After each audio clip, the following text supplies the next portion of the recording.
Good morning, students of Saraswati Vidya Mandir, Commerce section. Economics. In economics, we are in chapter number 6, foreign exchange rate. Before this topic, which we are going to describe now, before this topic, we learned about what is foreign exchange rate, how foreign exchange rate was determined in a free market, and what is the various types of foreign exchange rate, whether the sources of supply and demand of foreign exchange rate. In this exchange rate, now we are going to the last topic before this is the second last video of this chapter, and in this chapter we have to learn about a special type of exchange rate which is known as managed floating.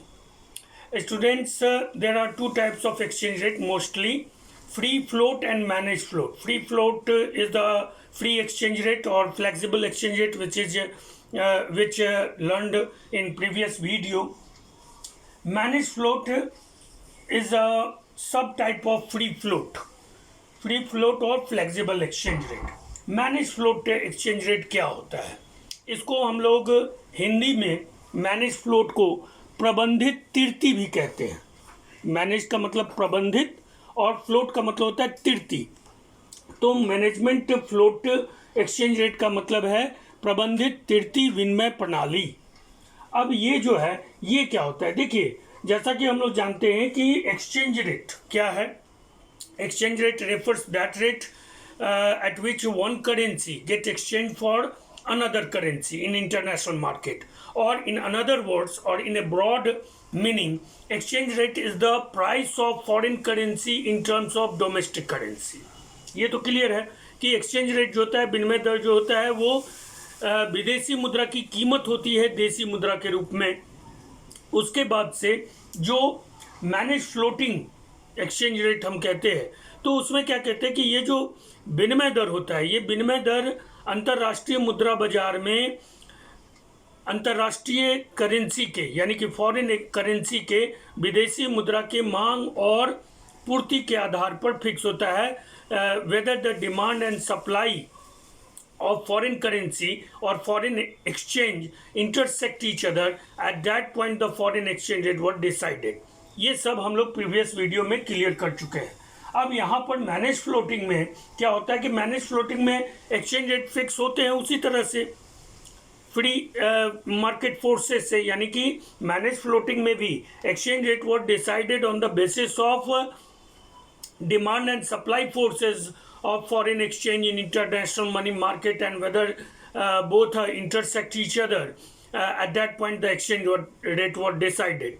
But managed float में एक special condition ये होता है कि ये जो free exchange rate या flexible exchange rate जो मार्केट फोर्सेस से डिसाइड होते हैं, उसमें कभी कभी रिजर्व बैंक ऑफ इंडिया जो होती है, किसी भी देश की जो सेंट्रल बैंक होती है, वो इंटरवेंशन करती है, हस्तक्षेप करती है, और वो एक्सचेंज रेट जो फ्री मार्केट में, ओपन मार्केट में, मार्केट डिमांड और सप्लाई फोर्सेस से जो डिसाइड होते हैं, उसमें वो एक लिमिटेशन कर देती है, हायर और लोअर लिमिटेशन. यानी हम लोग जानते हैं कि जब स्वतंत्र रूप से अंतर्राष्ट्रीय मुद्रा या मुद्रा बाजार में फॉरेन करेंसी के डिमांड और सप्लाई से जब एक्सचेंज रेट फिक्स होता है, तो it may be fluctuate to any extent, either it may be a higher और लोअर. तो ऐसे में क्या होता है कि हमारा जो इंटरनेशनल ट्रेड है, जो ट्रेड बैलेंस ऑफ पेमेंट है, वो बहुत फ्लक्चुएट होता है. उसमें बहुत अनसर्टेनिटी आती है, इंटरनेशनल ट्रेड को लेकर के अनसर्टेनिटी होती है, हमारे एक्सपोर्ट और इंपोर्ट भी प्रभावित होते हैं. तो डेवलपिंग इकोनॉमी, खास करके जो डेवलपिंग इकोनॉमी है, वो इंटरनेशनल ट्रेड में और फॉरेन एक्सचेंज रेट में इस तरह के फ्लक्चुएशन से नेगेटिवली अफेक्टेड होते हैं, ऋणात्मक रूप से प्रभावित होते हैं, और इसका उनके विकासात्मक जो परियोजना है, जो डेवलपमेंटल प्रोजेक्ट्स हैं, उन पर उनका कुप्रभाव पड़ता है. तो डेवलपिंग इकोनॉमी क्या करते हैं कि इन सब से बचने के लिए to prevent those conditions, those critical conditions, which can be act as an obstacle in the way of developmental process of developing economy. The central bank or monetary authority जो होते हैं उस economy के, they sometime intervenes in foreign exchange rate and decide a limit of fluctuation, higher limits or lower limits. And when the central bank intervenes in that type of in free exchange rate to decide the limits of fluctuation, higher or lower, that were called managed floating. देखिए manage floating exchange rate क्या है कि जैसे आप एक नाव को पानी में छोड़ देते हैं, तो नाव पानी में या नदी में जो है वो तैर रही है, तो वो फ्री फ्लोट हो गया. दैट इज अभी आप यहाँ देख रहे हैं कि ये फ्री फ्लोट एक्सचेंज रेट है, और इसमें ये एक्सचेंज रेट ऊपर से नीचे की ओर गिर रहा है, नीचे से फिर ऊपर की ओर जा रहा है, फिर आ रहा है नीचे, तो ये फ्री फ्लोट है. तो फ्री फ्लोट में there were no obstacle to in the way of fluctuation of exchange rate, and it going to be decide according to market forces, and it is totally free to move. लेकिन उसी नाव को जब आप किनारे पर लाते हैं तो उस नाव में जो है,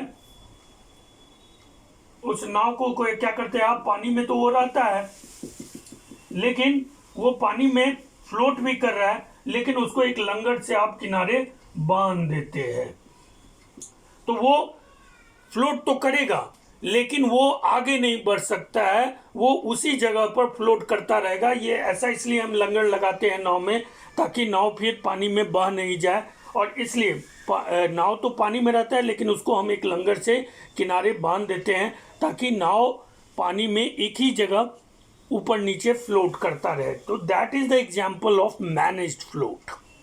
ठीक है, तो manage float exchange rate system है, और ये mostly manage float exchange rate system और adopted by developing economy through the intervention of monetary authority और central bank in foreign exchange rate.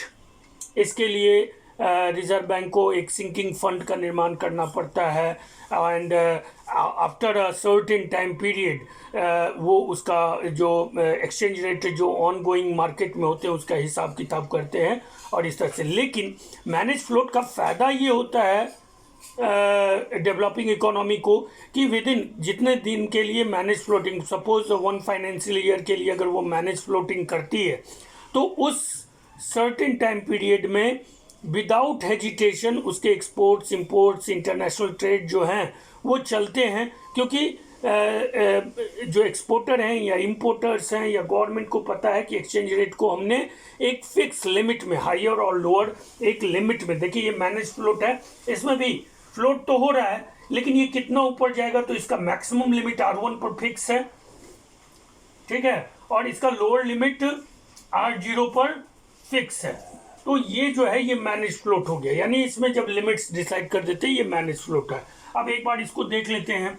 Even when exchange rate is determined by the forces of demand and supply in the international money market, यद्यपि या जहां तक कि exchange rate जैसा कि हम लोग जानते हैं कि वो डिटरमाइन होता है, निर्धारित होता है इंटरनेशनल मनी मार्केट में, अंतर्राष्ट्रीय मुद्रा बाजार में, on the basis of forces of demand and supply. और ये जो एक्सचेंज रेट डिसाइड होता है at the times the central bank, जो रिजर्व बैंक ऑफ इंडिया है, और इसी टाइम में central bank, reserve bank of India जो है इंटरवेंस, वो हस्तक्षेप करता है to manage the exchange rate, exchange rate को मैनेज करने के लिए, so that it does not slip out, ताकि ऑफ द डिजायर्ड लिमिट्स, ताकि ये जो डिज़ायर यानी उस डेवलपिंग इकोनॉमी का या उस डेवलपिंग कंट्री का जो डिज़ायर्ड लिमिट्स है कि इससे हमारा एक्सटेंड नहीं करे, इससे एक्सचेंज रेट ज़्यादा नहीं जाए या इससे कम नहीं जाए, तो वो डिज़ायर्ड लिमिट्स है. That is R0 and R1 is desired limits of developing economy, so that it does not slip out of the desired limit, ताकि वो डिज़ायर्ड लिमिट को क्रॉस नहीं करे. इसके लिए वो इंटरवेंस करती है and create a limit of upper limit and lower limit, that were called manage floating. अब ये है क्या और इसका यूज क्यों किया जाता है? तो actually it is a tool. ये एक तरह से एक सेंट्रल बैंक का एक मॉनेटरी टूल है। Actually it is a tool employed by the central bank to restore the value. क्यों किया जाता है? Some time it is ask in objective question कि वाई इकोनॉमी वॉर एडॉप्ट या central bank intervenes in foreign exchange rate to make it manage और manage floating. तो इसमें यह है कि ये एक टूल के रूप में सेंट्रल बैंक इसको यूज करती है to restore the value of the country's currency, ताकि वो कंट्रीज के करेंसी के वैल्यू को रीस्टोर कर सके।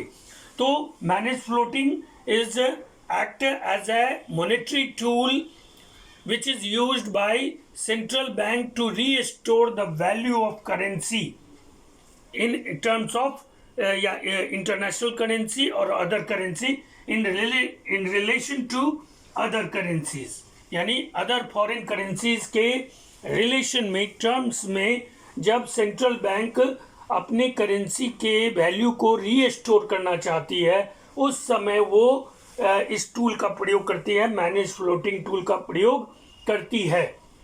It can be clear from this figure. That figure is refers the free float exchange rate system in which there were no limits were decided, but that exchange rate is managed floating, whether the higher or upper lower limits were decided. तो manage float ये एक अलग 3 number के question में आ सकता है या फिर इससे ऑब्जेक्टिव आ सकते हैं।